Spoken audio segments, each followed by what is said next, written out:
Hi, this is Donald Kahn from Kaydeross with another Flash class. Many organizations struggle how to build a unified and cohesive corporate culture. Often, the problem boils down to simply how do we choose to talk about ourselves internally. Remember, to build a unified culture, you need to remember one simple rule. You can't have an us without a them. In order for people to feel like they belong to a group or culture, they need a reference point. What traits or beliefs do they share in common that others don't? Who we are also means understanding who we are not. It's in our human nature to compare and contrast ourselves with others. When we meet others, it's these very differences and similarities that we first notice. So when we gather in groups, people tend to separate by the second greatest denominator amongst us. In sociology terms, this is called a propensity for propinquity, meaning we tend to surround ourselves with people who are like us. Now, I add this just in case you want to impress your coworkers in your next team meeting with all your fancy terms and all.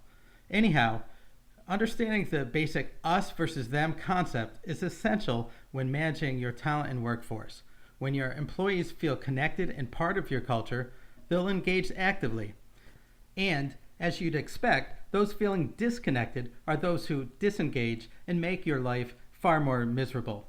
Yeah, we're looking at you, Todd from accounting. But what about those employees who only partially feel they fit in?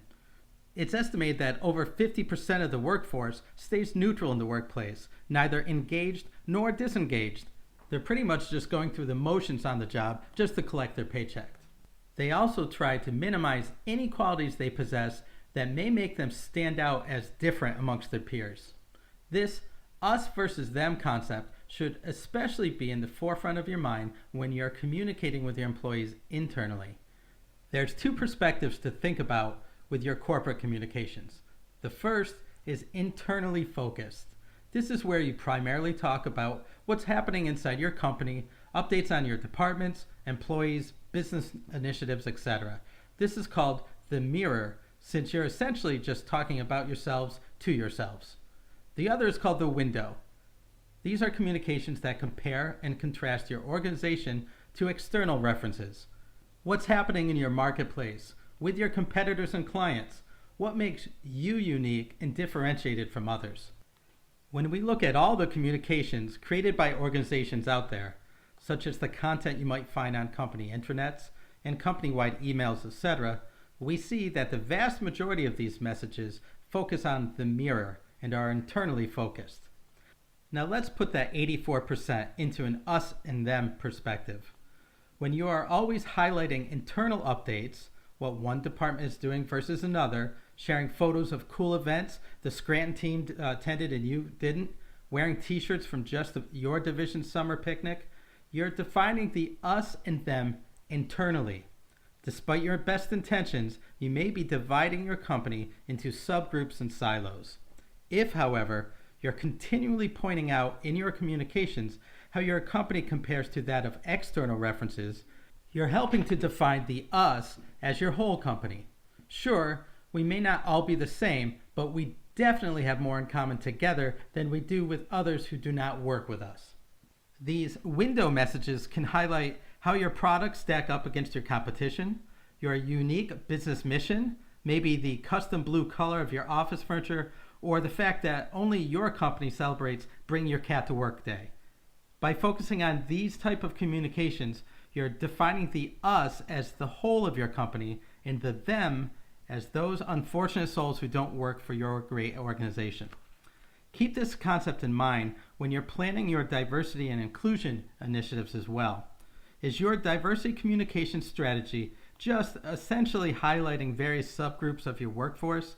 If so, you may be helping to define the us versus them internally by primarily highlighting your differences. Of course, you want to work towards promoting a diverse workforce in all of your business decisions. That's vital. But to build a unified corporate culture, focus your corporate communications on celebrating your organization's dedication to inclusion. That will help define the us as all of your employees instead of separating subgroups. Understand that when people are presented with cultural norms and expectations that are different than their own, their first response is to resist. This impacts how you manage all business changes, of course, but this is especially pronounced in times of large-scale changes, such as restructurings or during the talent integration phase after mergers and acquisition deals close. There's not just one right way to integrate multiple cultures. What your culture should look like should be based on your unique business, market, and strategy. So if anybody tells you that there's only one best practice to building corporate cultures, they're lying liars who lie. But there is definitely some wrong ways. Perhaps the worst is to ignore the cultural differences after a merger altogether, to let each culture operate independently. Never happens. If you don't address the culture differences up front, you'll be setting up a situation where the us and them will be defined by the two legacy cultures, and you'll be in for a longer and more painful integration down the road. Lastly, don't try to tackle managing your corporate culture as a whole. They're just too big and complex to talk about as a single thing to be embraced. Instead, use a proven model to dissect the various dimensions of your culture. That way you can create meaningful communications and business initiatives to help you build and maintain the culture that you want.